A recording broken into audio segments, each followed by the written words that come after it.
Hello, everyone. Welcome to the Operative webinar. Thank you for joining today, all the attendees. My name is John Breyer. I head up business operations here at Operative. That includes our global advertising operations. We have two panelists today. Give them a warm welcome. One is Heather Miranda, who heads up account services at Microsoft Advertising in Canada, and also Melissa Bertram, who heads up the advertising operations at Kelley Blue Book. I have known Heather and Melissa for quite some time. We've been partners for many years. Have a lot of respect. They're certainly experts in their domain, and I'm excited about the webinar and them joining. So a warm welcome to both of them. Today, excuse me, we'll be talking about winning ad operation strategies. Now, as we know, ad operation is ever evolving. Market demands are increasing. So today, we'll be talking through both Heather and Melissa about their ad ops challenges, or what I like to call is opportunities, in addition to solutions to those. And also, we'll spend quite a bit of time talking about key metrics, data-driven organization, and infrastructure. So Melissa and Heather and I have talked and about the topic, and we have slides that we're going to be used with key points to help facilitate throughout the discussions. So 2 points, just logistics. Feel free, everyone on the phone, to ask as many questions. You're not able to do it verbally, but you can do it manually by typing and going to the GoToWebinar questions panel. And you could type in those questions at any time during the webinar. We'll carve out about 15-20 minutes at the end for question and answers for both Melissa and Heather. And also, well, it is being recorded, and this will be made available 24 hours from today. So just a little bit about myself. I have been with Operative since 2000, so quite some time. Before that, I was at a online advertising agency called Beyond Interactive in Ann Arbor, Michigan. And early in my career, I was an agency and publisher trafficker for years. And so a little bit about Operative. I'm not going to go through all the points, but we are a software and services company that help enable media companies to run their advertising business from right in the beginning, from order all the way through cash. We have over 300 employees. About 170, 180 of those folks reside in our ad operations. So that's the ad tracking, campaign management, et cetera. So we have quite a bit of scale on that side of the business.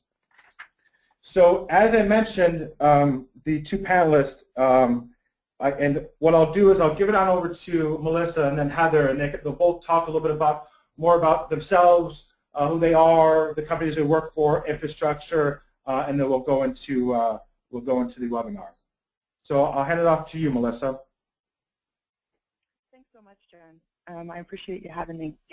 So I'm not going to read through this slide. If you guys aren't familiar with KBB, certainly you can read through it. I am going to tell you just a little bit about myself, excuse me, the structure of my team, the responsibilities, and then just give you a brief background on KBB and a little story that I like to tell.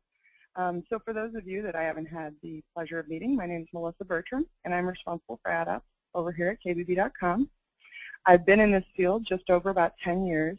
I actually started out with Kelley doing software support and product development, moving over the years into QA for the .com site before I stepped in and started building our ad ops team from the ground up. Today our ad ops team consists of almost 30 ad ops professionals spanning 4 specialties.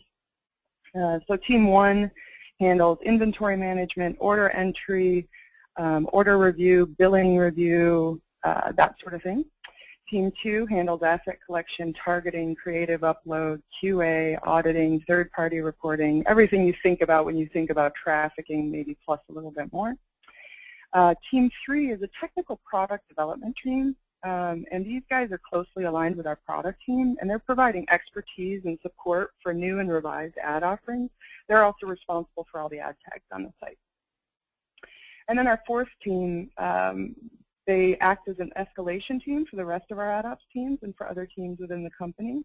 They administer all of our ad systems, and they also are responsible for doing a lot of our vendor vetting, certifying of vendors, making sure support is what we need it to be, and handle relationship management. So just a brief story on KBB, if you're not familiar with our history, is we actually started out as a book publication. Les Kelly, our founder, way back before the books, had a dealership back in the 1920s, and it was a good-sized dealership, and he proactively created a list of vehicles each week that he wanted to purchase. In 1 week, Les didn't need to buy any vehicles, so he didn't make the list. And what he found was people actually came up and asked him for the list. So a business was born, and in 1926, Les published his first Blue Book. And over the years, KBB has done a bunch of stuff. We've sold books and software and data, and we've done vehicle warranties, basically serving the auto industry in just a wide variety of ways.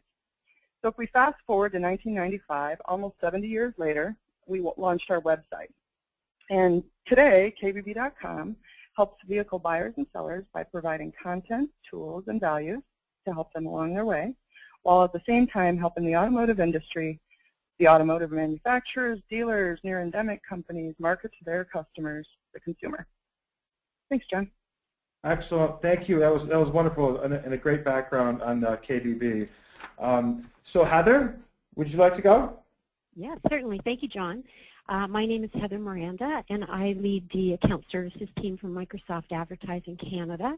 So our team is a combination of ad operations and services. My background includes time agency side as well as time with a broadcast supplier, and I've been in the digital online area of business for 8 years. Been at Microsoft for 5 years and 3 years in this role leading this team. So we at Microsoft Advertising sell advertising on a wide array of Microsoft properties. MSN would be the one that you'd be most familiar with. Also Windows Live Hotmail, Messenger, Xbox Live, Skype as a recent acquisition, Windows Mobile, and also our network, Microsoft Media Network. My team, I have 20 individuals, and we own all the activity after the proposal is accepted with the client. So from order creation to renewal. And the roles on the team, a bit of a different structure from Melissa's team, but we have account managers, and they're generalists. They actually handle all of our products, and they own campaign execution. So once the IO is signed, they own the campaign life right through to renewal, and their favorite part, any billing issues that happen to come up as a result of the campaign. We also have another role on the team called the Technical Operations Manager, and they participate in high-value, rich media executions as they're very complicated to execute. And we also have sales planners. There are inventory and booking experts, as well as sales coordinators, where they really focus on supporting the account managers, doing reporting and preliminary billing investigations. And then operative is a valued member of our team as well, performing some functions that help us to survive too. So that's an overview of my team. Excellent. Thank you, Heather. Much appreciated. Thank you. So let me kick off the meat of it. You see the graph up here. Obviously, there's growth year over year and forecasted growth for global digital ad spend, right? So certainly the ad ops folks are dealing with just the sheer volume, more of just everything, right? And certainly what I've been seeing is it requires a much higher level of expertise and skill set, right? There's many more platforms out there, more ad servers. We have this now indirect side with RTBs and SSPs and DSPs, DMPs, ad networks, and to be honest with all of you, I still can't get my head wrapped around it. Also, what I refer to is brain versus brawn, right? It's no longer about getting a Flash or JPEG ad into an ad server. It's really shifting, from my perspective, from a tactical to a more strategic consultative role, right? Brain versus brawn. And the business is requiring the ad ops team to work on much more high value tasks. And lastly, the overall role of the publisher is increasing. We'll hear this from Heather later on.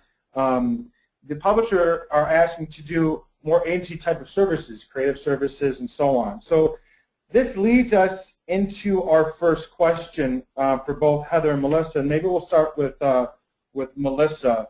So Melissa, what are your biggest pains and challenges that you face today?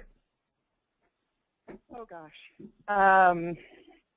So that's a big question, but let me answer with, I think, probably the same answer. I would venture to say the same answer as maybe 75% of the people on this call, and that is limited resources, limited time. There never seems to be enough people or enough time to do everything we want to do in the ad op space, whether that's, I mean, just looking at the slide you just showed, John, I mean, look at the growth there. Not only the growth and the volume of dollars, but also the technologies. There's just always more to do than we have time to do, which leads me to my next point, which is spending our time to determine how to become more efficient, right? How to better spend those resources and time, how to be more efficient so we can free up more resources and time to do higher value things. Those are probably the two biggies, I would say, that I would imagine most folks agree with. And then thinking about creating scalable and sellable products. So all of us are in the business to sell advertising. All of our advertisers want new things. They want things that meet their goals. And that means we need to continue to come to market with new opportunities for them. And so how can we create those opportunities in a way that meets the needs of our advertisers while also are scalable internally, that don't break the backs of our team or create things that allow our advertisers to be disappointed. We certainly don't want that. And then I would say the next point, and there's been a lot of talk about this in the marketplace. For any of you that were at Ops Week last week, it was certainly a hot topic, and that is helping to make ad operations become revenue operations, or making revenue ops a reality. So, I mean, the fact is the technology is changing. Ad ops folks, and you mentioned it, John, we're not just order takers anymore. We're not just trafficking JPEG into the ad server, although certainly we're still doing that.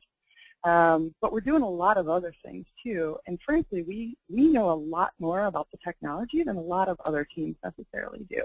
And so we have that opportunity and frankly the obligation to bring that knowledge to the forefront, to our organization, to help drive revenue for the company, to help minimize expenses, and to help us be on the forefront with our competitors. Right. Those are probably the biggies.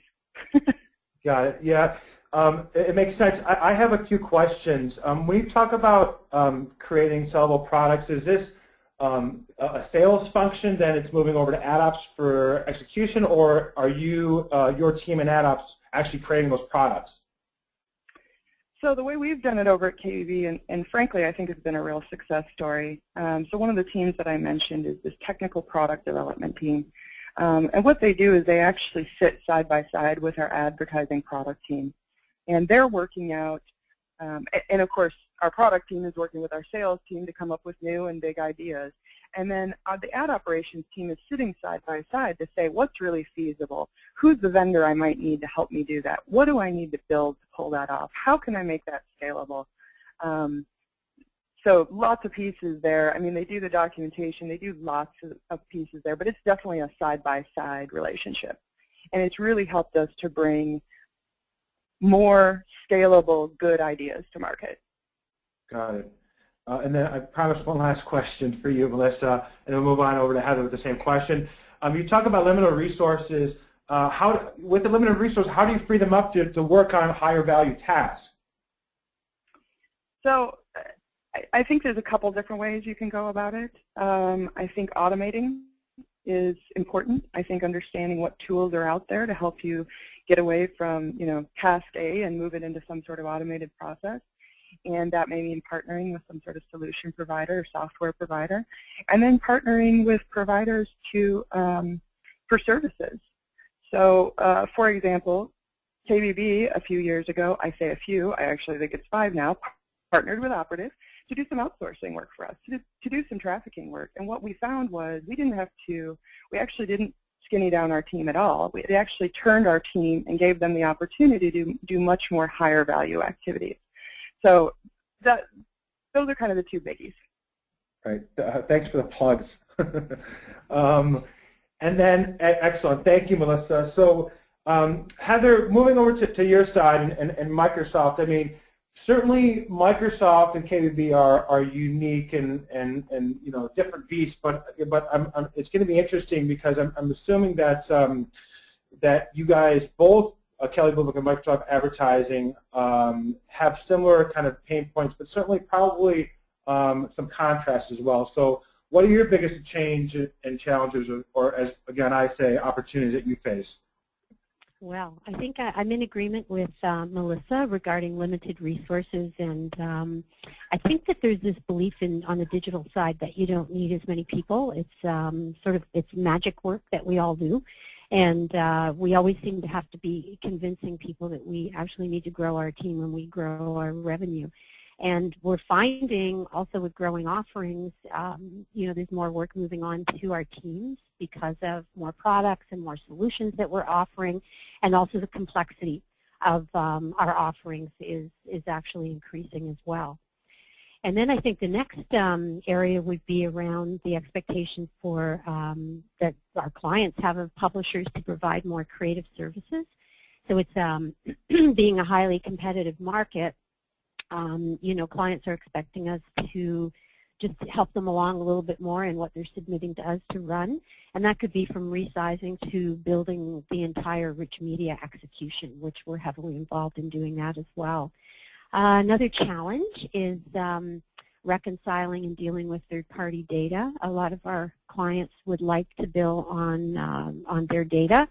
And, you know, this actually ends up being kind of a pain point for us on our side, because often we don't have the time to truly investigate the discrepancies, and in the efforts to move the business along, it can become an or else situation where it's, you know, bill on our third-party numbers or else we won't have any more orders coming to you. So that's a bit of a challenge for us.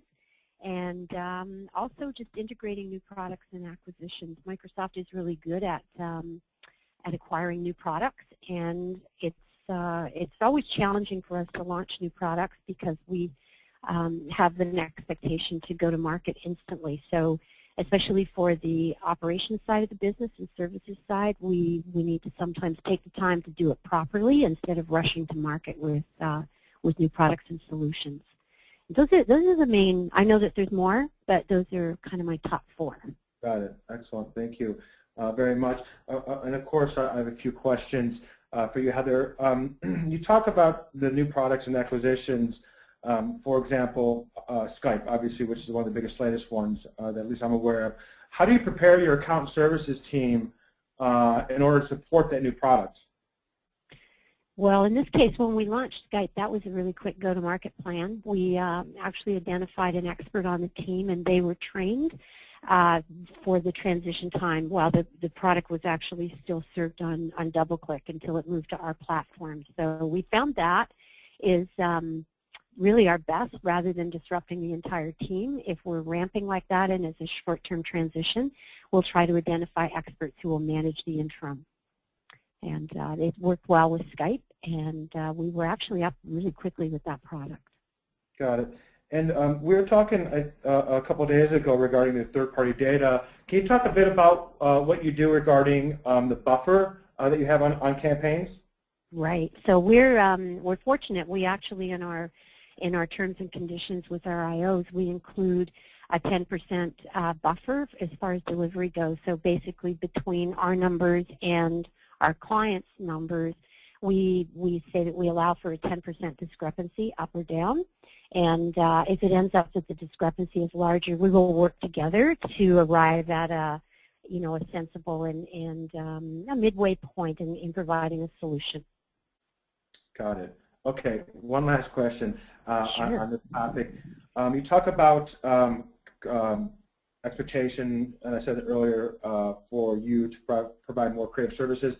So are you creating, do you have a separate team? Does it reside within account services or ad ops that are actually building and supporting and maintaining and executing on those creatives?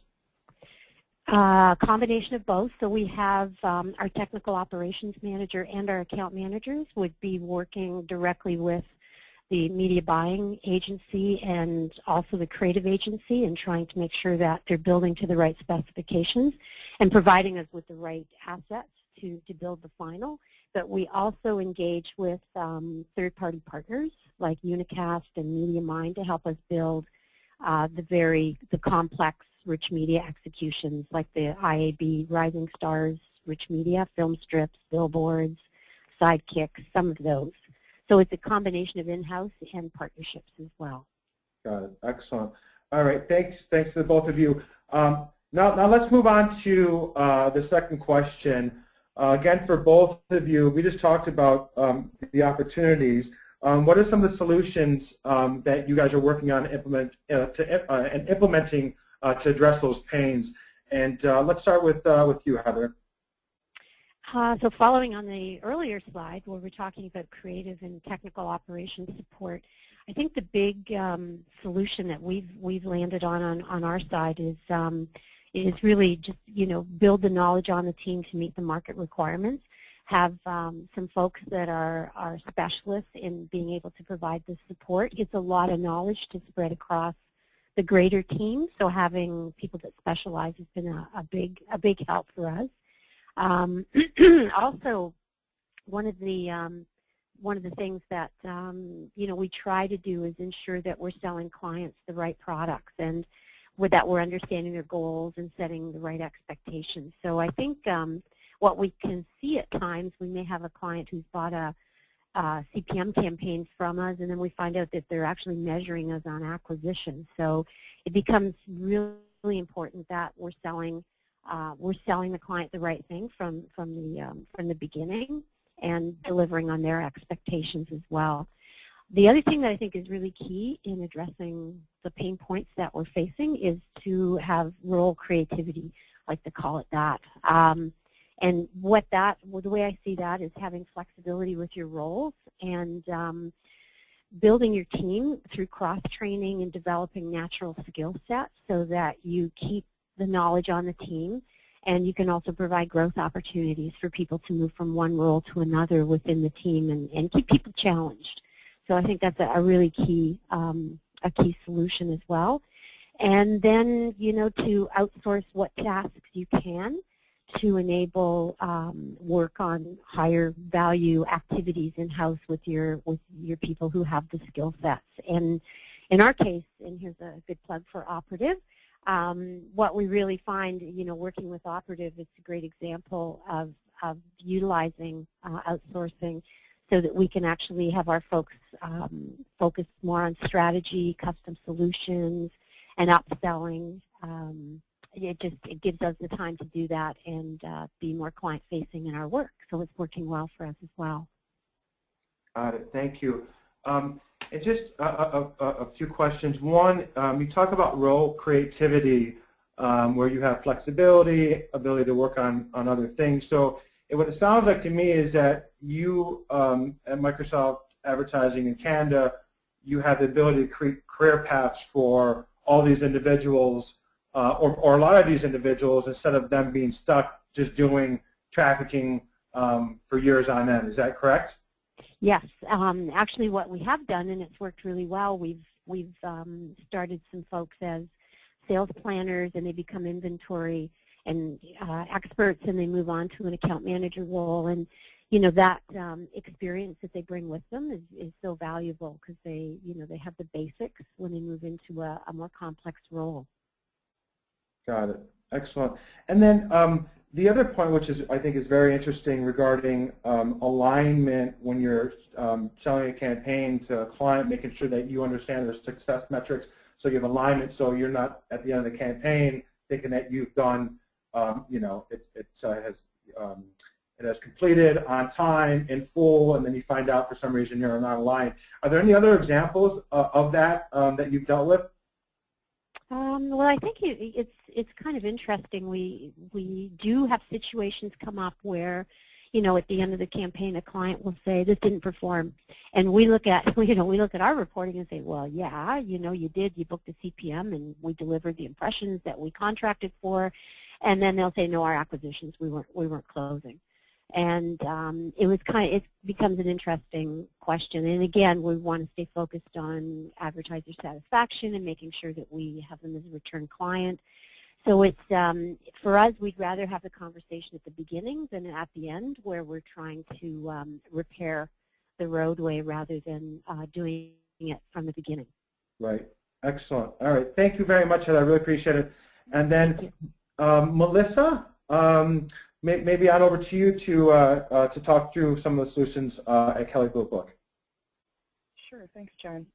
So we've already touched on a couple of them, but let me walk you down through the way I think about this a little bit. So again, my top bullet point here is automate and partner.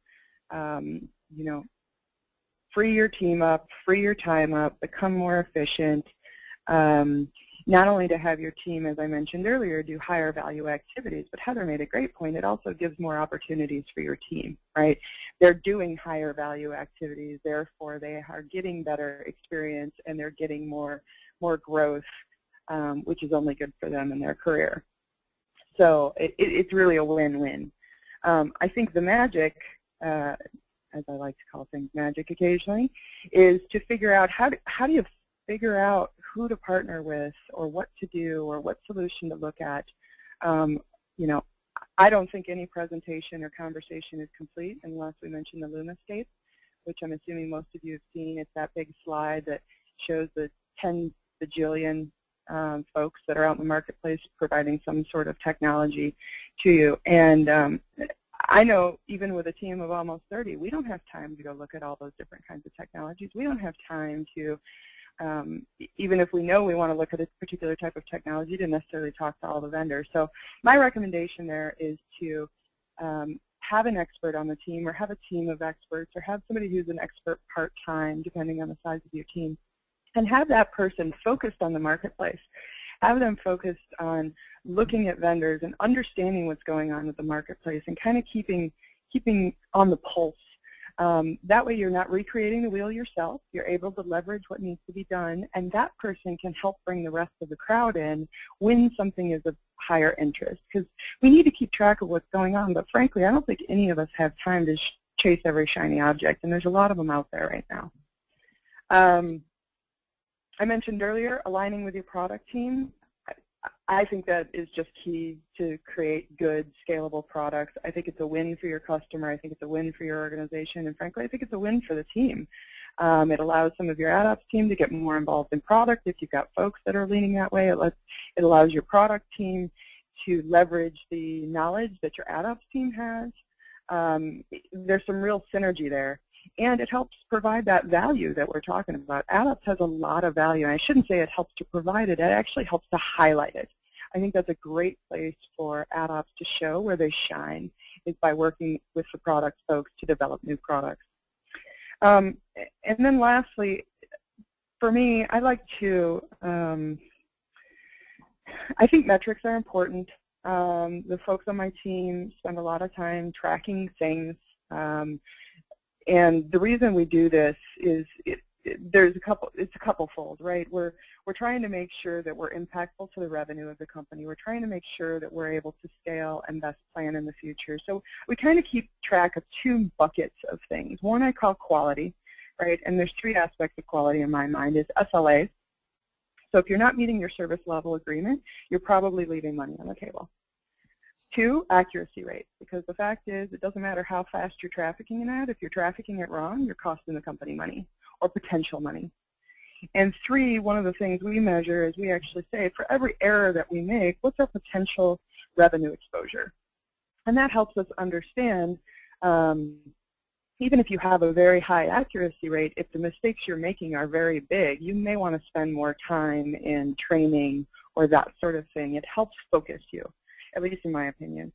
And then the other big bucket is really volume, which understanding your volumes and the work effort for your team from the past, from the current, for the future helps you make your plan and plan for staffing and different types of resources. So we look at things like scheduled lines, you may call it scheduled ads, number of revisions we're handling, the amount of QA efforts we take on, and how many actual lines or ads we have running at any one time. And looking at those different metrics really gives me a good picture of last year versus this year versus next year forecast. Excellent. That's fantastic. Thank you very much. I mean, it's you're right. You know, errors hurt, but some have much higher impact than others. And you know, you talk about volumes and trend analysis, and I know the you know, the next slide and the very last question, we're going to really dig into metrics and data-driven decisions. So we'll come back to it. One of the things that I found interesting is you talk about follow the market and have one plus experts, 2 based on the size, 3. I mean, this seems that you know, you realize that you cannot have everyone just involved in just getting everything up and running. You need to have some people outside of the day-to-day stuff so they can be taken upon this responsibility, or it just won't get done. Absolutely. Having those folks, you know, breaking them out a little bit, and it's so hard to do, especially if you have a smaller team. But I really think it pays the big dividends, right? You're carving that person out on the front end so that they're, you know, whether they're working with ad monsters and getting some best practices or evaluating vendors, I think it pays off in the long term, where you don't have people either reinventing the wheel or chasing their tails or meeting with too many folks for products they don't really need. Yeah, I think it's key for everybody. Excellent.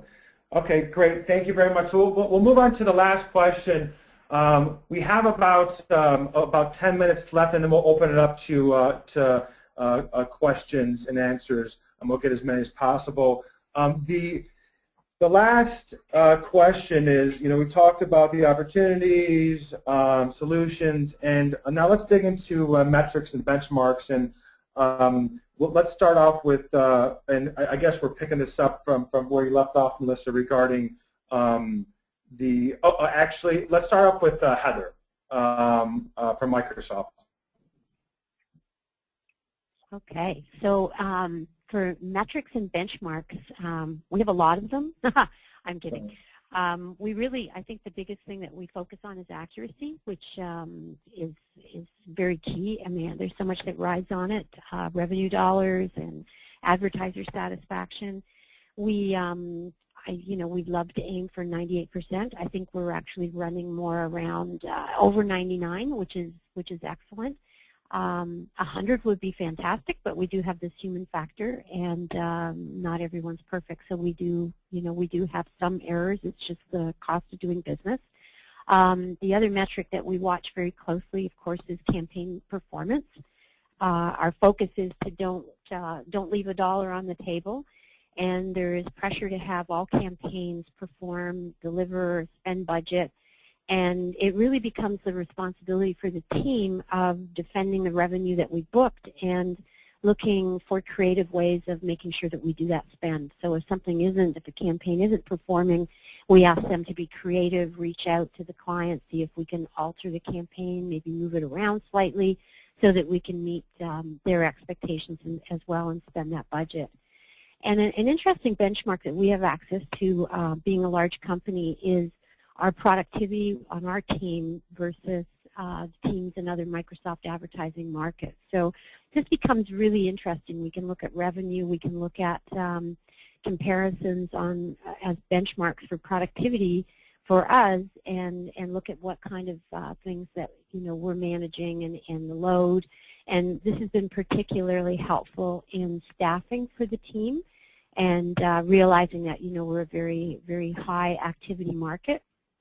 Versus some of the others when it comes to things like revenue per order, the number of orders that we actually deal with, number of lines, and especially order revisions. So these metrics and watching all these things really help us to plan for the business, make sure our staffing is in line, and also, you know, it gets a little competitive as well when you look at other markets, and you can say that, you know, we're actually have bigger throughput than they do. So all of those things, these are key focus items for me. Got it. Excellent. Thank you very much. Do you, you talk about accuracy and performance. What about turnaround times and SLAs? I mean, is it, how do you guys handle it? Is it something that is more about getting something up on time, or how do you guys look at SLAs? We do. I mean, we do have SLAs.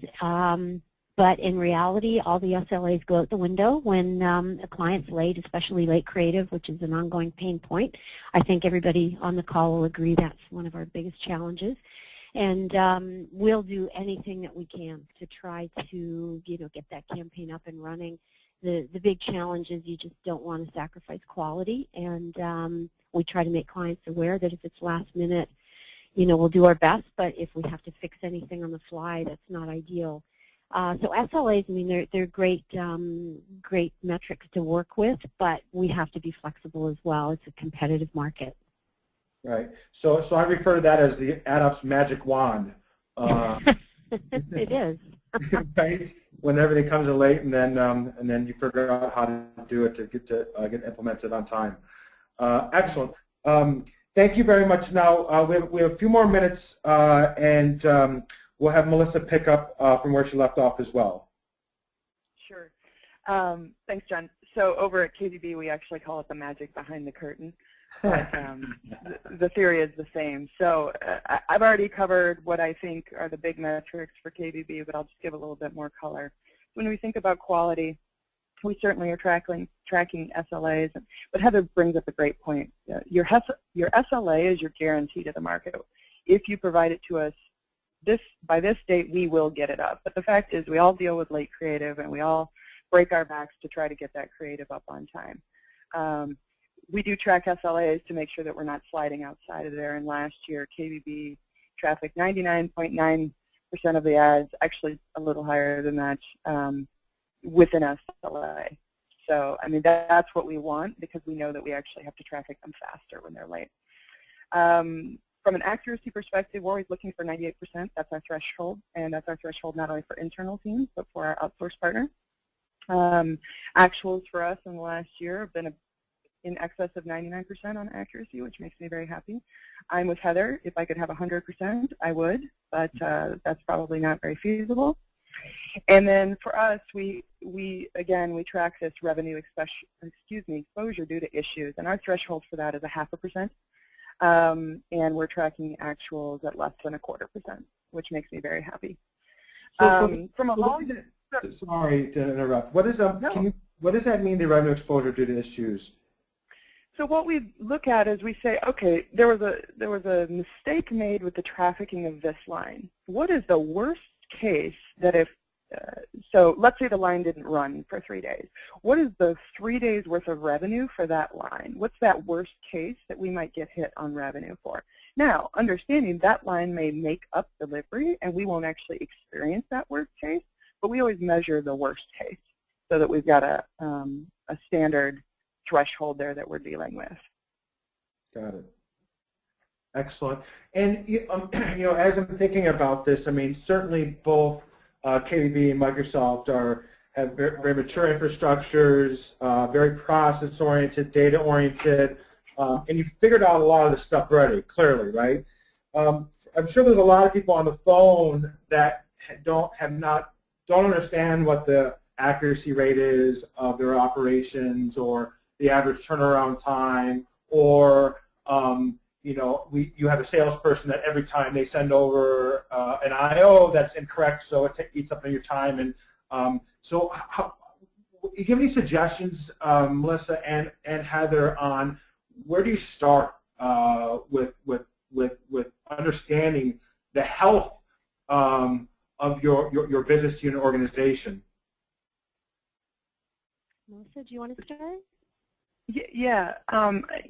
I think the first step is just start tracking something, right? Whether it's numbers, schedules, lines, or whatever, just starting putting that, if you will, that key to the keyboard to track that thing. Today, frankly, we track all this stuff in Excel, and it's less than ideal. But the payoff in tracking this, the wealth of knowledge that we have, it's so worthwhile. And what we've done over the years is we've actually started to track things, and we've grown what we tracked. So don't feel like you have to track 78 things all on the front end. You can track, 3, and then you can grow what you think is more useful. And then also, my recommendation would be, don't be afraid to cut things out. If you're tracking metrics and calculating things and you figure out this is not really actionable for my organization, but costing my team time to figure it out, dump it, let it go. Got it. Excellent. Yeah, those are good points. Oops, the one thing that I would add is, I agree with Melissa, just start tracking, and where the value comes is where you can do the comparisons, whether they're month over month, whether they're year over year. Instead of saying, boy, this month feels a little bit busier, you can actually look at the data and you realize, yeah, there was a surge, and then use that data to make changes and give you business insights. I think it is really important, and that's how we're using that in our market here. Yeah, I mean, what it sounds like, it's about load balance. I mean, some of this, when you talk in terms of volume, is about, are you right staffed? Load balancing. I mean, certainly, I'm assuming for both KVB and Microsoft, it's not steady, the amount of work coming in, right? It fluctuates month over month, quarter over quarter. So really understanding that trend analysis to ensure that you're right staffed and you're not burning people out, or they're not sitting around and not with not a lot of work to do. Correct. You're right. Yep. Yeah. Okay, great. Thank you so much. So for people on the phone, we have two more, just real quick, some wrap-ups, and then we'll open up the questions. And I'm already looking at some of the questions, which is great. So key takeaways. Certainly we've heard about there's this constant change, right? It's making execution much more challenging. We've talked through that. That rolls right into, well, with that said, you need an increased skill set required. Sorry about that. Melissa has talked in the beginning, the transformation from ad operations to revenue operations is happening, right? And then also we talked a lot about metrics, and it seems like the #1 metric is really, first of all, understanding your quality, having quality in your work, and your accuracy rate. And certainly, to get ahead and start working on higher value tasks, you need to have greater efficiency, find efficient gains within your processes, and also with that said, certainly the ad ops deserves a seat at the table.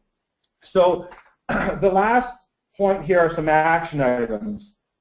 So we've heard this from Melissa and Heather. Certainly automate wherever possible, right? And we just got done talking about metric infrastructure, right? And to really understand the health of your ad ops department, right? Are they understaffed, overstaffed? How's the quality?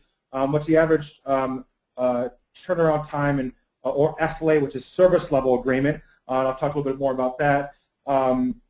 And certainly what Heather talked about is certainly having alignment with your client success metrics. And both Melissa and Heather have talked about, with the changing of market demands, having the flexible team, the breadth, 1 or 2 experts that are not ingrained with just trying to get ads up and running, and certainly partner with someone that can take care of the brawn, and you work more on the strategic initiatives, high-value tasks that both of them talked about. And lastly, certainly keep an eye on revenue and return on investment. So now let me open it up to questions let me just take a look here and pick some out. So a quick one is, to me, what is SLA? SLA is a service level agreement. It's something that you have with your client that says when they submit an order, you have X amount of days in order to get it up and running. We have one for both Heather and Melissa. The question is, how do you go about aligning with your product team? Heather, do you want to take a first pass? Do you want to start, Melissa? Sure. Happy to. So it kind of depends on where you are today, right? I mean, is there any sort of relationship between your ad ops team and your product team? Or is the relationship really a handoff relationship? But what I would probably say is baby steps, right? Like any other relationship. You start out small, you start meeting with them, be the proactive one, even if it's maybe not considered normal for AdOps or expected from AdOps. And with each one of those baby steps, show the value that AdOps uniquely can bring to the table, whether it's understanding some vendor solutions or asking them how you can help, asking them for a problem that perhaps you can try to solve for. I mean, that's where I would start. We were fortunate enough way back in the day that as we were developing our product team, it actually fell under my realm. So it made it pretty easy for me. We then grew it all out, and we had to work on that relationship a little bit, but that would be my recommendation. Got it. Thank you very much. Heather, anything to add to that? Sure. We're in a bit of a different situation just because of the sheer mass of Microsoft and our advertising products. And the way we really have to look at it is global versus local. And in many ways, our all-up product strategy is driven from a global point of view, and there are global product teams and business groups. And then, of course, they make the large decisions, and then locally we are asked to deliver those. So we do have some scope and leeway on a local basis to work with our local product teams. So we work with product managers on the MSN portal, developing new products or custom solutions, and the AdOps services team they have a great deal of impact and work directly with that team for launch and execution. And then we do get to also work on a local level with our Windows Live marketing and product teams as well as Xbox. So it's interesting. We sort of have to accept what the larger global decisions, but yet we try to do what we can on a local level to deliver and market. Excellent. Thank you very much, Heather. Okay, the next question is a great question. It's to either of you. Do you prefer to hire trained AdOps pros or train your own talent? I can start on that one. Okay. This has been kind of an interesting journey for us. We've found that we have equal success, depending on the role, in hiring people with absolutely no technical so I'm going to talk about advertising versus digital experience as well.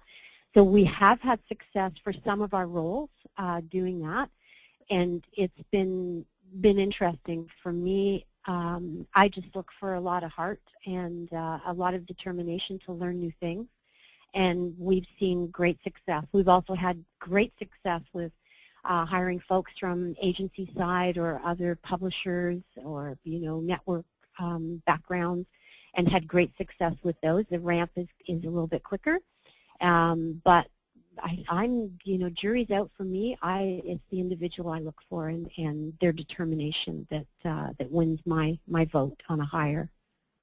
Melissa, how about you? Ditto. In all seriousness, I do actually agree with Heather on all fronts. I've always found that having a nice mix across the team is very helpful, right? It allows you to ramp faster, but frankly, experienced people are hard to find, and not a lot of folks, not everybody stays in this market. So, if you're sitting around waiting to just find experienced folks, sometimes you can be waiting a while. It also depends on the role, right? So we have some roles that require higher technical skills, more experience in the industry, right, which gives us a place to grow our more junior folks from to some of those more experienced roles. So I'd say both. Got it. Okay, excellent. So two similar questions came in regarding accuracy, and to both of you, Melissa and Heather. The question is, how is accuracy measured? And where do these numbers come from? I can take a first pass at that one. So it's a pretty wide question, but I'm going to try to dig into what I think the question probably is. So from a definitional standpoint, if you will, we track an error as something that actually hit the site wrong. So what I mean by that is if somebody in the team trafficked an ad and somebody else in the team, and the ad was greenlit but not running, and somebody else in the team caught the mistake and corrected it prior to launch, we would not consider that an error in terms of our metrics. Now, the manager of that organization certainly wants to track that. They want to know where they're having errors and perhaps where they have performance problems. But from a pure metrics perspective, that's how we're doing it. And so we do an extensive amount of QA, and basically anything we find, again, live, we count as an error. So, you know, if we're QAing every ad that month, then, and we don't find any error, obviously if there was an error and we didn't find it, we're not counting it, and so there's kind of a baby hole in the system there, if you will. But I hope that kind of hits the spirit of the question. Excellent. And Heather, do you have anything to add regarding that? Yes, so we actually do pretty intense error tracking on our trafficking side, and that's the work that Operative does for us. So that's tracked with great detail. We do, I think another piece of accuracy that we measure is actual campaign performance. We do something peculiar at Microsoft where we actually book campaigns based on schedule rather than delivery. I like to say it's having a background as a software company where we were thinking of shipping software out the door versus actually delivering ad performance. So that creates a situation where we book the revenue and then we have to work to deliver all of it. So having to credit for under delivery is something that is an accuracy tracking for us as far as delivery goes. And also, you know, I guess a lot of what we do, our QA, is very manual. It involves, you know, whoever owns the ad for the day looking at it on the site to be sure that it's functioning properly. And I wish we had more QA. Our systems aren't really set up to do that easily, and it would be really hard to throw more manpower at tracking errors live. So an area for development, hoping that we'll get better at that. Excellent. Okay, so I think we have time for a few more. And also, if we don't get to any of the questions, we will ensure to get back to everyone if we weren't able to get to it during this webinar. This one's for Heather. So Heather, you mentioned outsourcing certain ad ops tasks in order to focus your team to be more strategic, work on higher value activities. What are some of the tasks your team outsources, and how do you mitigate the risk to quality? Okay, so the tasks that we actually outsource would be the actual trafficking of the ad, approving the ad to go live, testing creative, and this would be for standard creative. We do actually get support with testing rich media as well, but that's mostly done in-house if it's very high value. We have order review versus I/O, just so we have a really high level that, you know, confirming and comparing the I/O versus the booked order to be sure that our accuracy is 100%. That's a contract fulfillment piece where we have a lot of compliance guidance around that. And also, we've outsourced. We have a pretty complicated process with order entry for our Microsoft Media Network product. So we've enlisted Operative support as well in actually entering those orders in 2 different platforms and setting up an order for invoicing. So we've really utilized our outsourcing to a great extent and keep looking for more things to move out to the other side. Got it. And is this Melissa? Is this similar to how you guys are set up as well? I'd say it's pretty similar. We do we outsource the vast majority of our IAB placements, so whether those are standard or rich. We, like Heather, tend to keep the super high value items in-house. Also super short turnaround, high profile, even if they're not high value. We're also doing some outsourcing of some QA, but for us, the majority is what you think of in trafficking, right? Targeting, creative, QA, and greenlighting. Got it. Excellent. Okay. So another question, and we have, I think, 2 minutes, is there's a question: what is your mobile ad approach strategy, and is it the same as your ad ops team online, or is it different?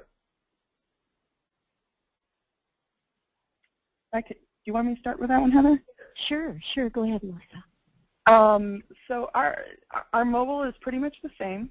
One of the things that I don't think I mentioned earlier is that team that I talked about that's closely aligned with our product team, they're responsible for, if you will, babysitting new ad offerings. So we bring something new to market. It's not 100% worked out. Maybe we might be making some product tweaks to it. We'll actually have that product offering fulfilled within that team and handled within that team until it's ready to be what I call be productized, which means it's done, it's ready for production. So for us, how we handled mobile was we actually had that team kind of babysit mobile early on. And now that's all been handed off to our typical trafficking team for ongoing fulfillment. But because mobile is such a high interest and quick moving market, that team is definitely staying involved in the conversations because our product team is interested in doing a lot of new and cool things. So I'd say we keep it within the team. We handle it a little bit differently, but if there was other new products, new specialized type products, we would actually handle them similarly to mobile. Gotcha. Thank you. And Heather? Our mobile strategy has had a little bit of an interruption along the way. So we, with our Windows Phone, we're able to sell advertising on our mobile platform and actually have that pulled back to a minimal level at this point in time. I believe that the strategy is that when Windows 8 launches, we will actually see a renewed and refreshed mobile ad strategy. And the way we manage it, basically, a limited offering of products, and they're all served through our standard ad serving platforms. So we can have our account managers who are generalists handle the same products as well. Got it. Excellent. Okay, so I think we're out of time. First and foremost, Heather and Melissa, thank you very much. It was great to sit down with you and talk through this stuff. I appreciate your time. I know that you guys are extremely busy, and it was very informative. And also, thank you for all the attendees on the call. And again, my name is John Breyer. The recording is going to be made available in 24 hours. And also, we'll be following up with any unanswered questions, in addition to a checklist that matches up to some of the action items that I listed out earlier today. So thank you very much, and have a great day.